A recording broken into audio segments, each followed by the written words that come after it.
कथा प्रारंभ भी हो गई और एक दिन व्यतीत भी हो गया और हमें पता नहीं चला। इसे कहते हैं समय का चक्र। जब हमारे जीवन में कोई अच्छा समय चल रहा होता है तो समय की गति हमें पता नहीं चलती है। हमें लगता है बस अभी थोड़ी देर पहले तो ये बात हुई थी, अभी थोड़ी देर पहले ही तो हम आके यहाँ पे बैठे, कैसे 3-4 घंटे बीत गए पता ही नहीं चला।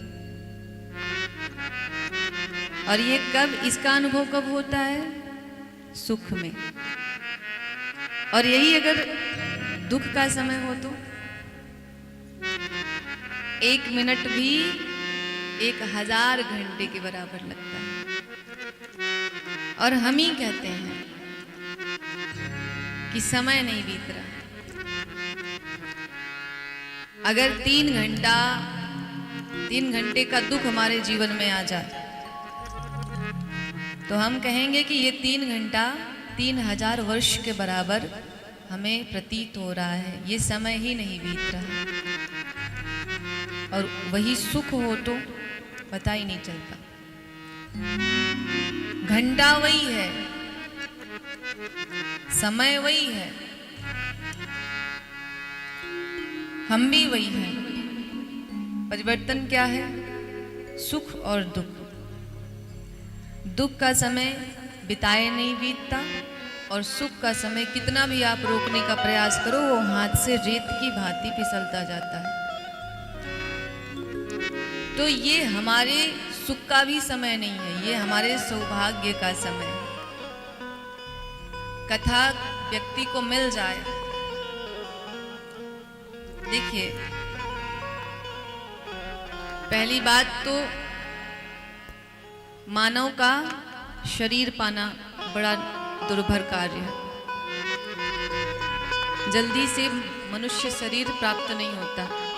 जब हम बड़े अच्छे कोई कर्म करते हैं और एक जन्म का नहीं, कई जन्मों का जब हमारे पुण्य उदित होता है और हम कुछ अच्छे काम करते रहते हैं भगवान के प्रति, भगवान से अनुनय विनय करते हैं कि प्रभु एक बार मुक्ति का साधन प्रदान कर दो।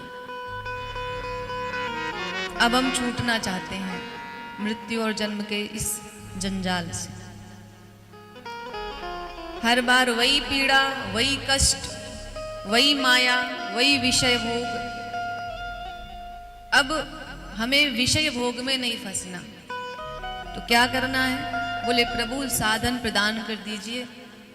विषय भोग को त्याग करके आपके परमानंद को प्राप्त करने का हम प्रयास करेंगे जाके। तब भगवान कहीं दया करते हैं तो हमें यह साधन प्राप्त होता है। तो भाई पहली बात तो ये मनुष्य शरीर मिलना मुश्किल है। और किसी तरह से भगवान ने दया कर भी दी तो मनुष्य शरीर पाने के बाद वो जो जन्म जन्मांतर की हमारी आदतें हैं ना विषय भोग की, वो नहीं छूटती। तो हम इस शरीर को पाने के बाद भी उसी विषय भोग में लिप्त हो जाते हैं। क्यों? क्योंकि आदत जल्दी से छूटने वाली नहीं है। हमने ना जाने कितने जन्मों से विषय भोग की ये जो प्रक्रिया है, जो आदत है, अपनाई हुई है। अभी इतनी जल्दी तो जाने वाली नहीं है।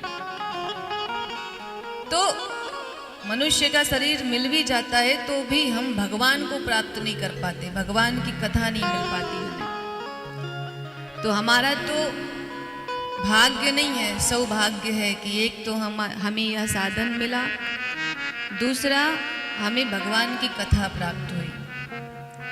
और सबसे बड़ी बात क्या हुई? ये कथा मिली कैसे हमें? कहते हैं जीवन में जब योग्य गुरु का पादार्पण होता है या संत महापुरुषों का जब आगमन होता है हमारे जीवन में, तो वो हमें भगवान से ले जाके जोड़ देते हैं।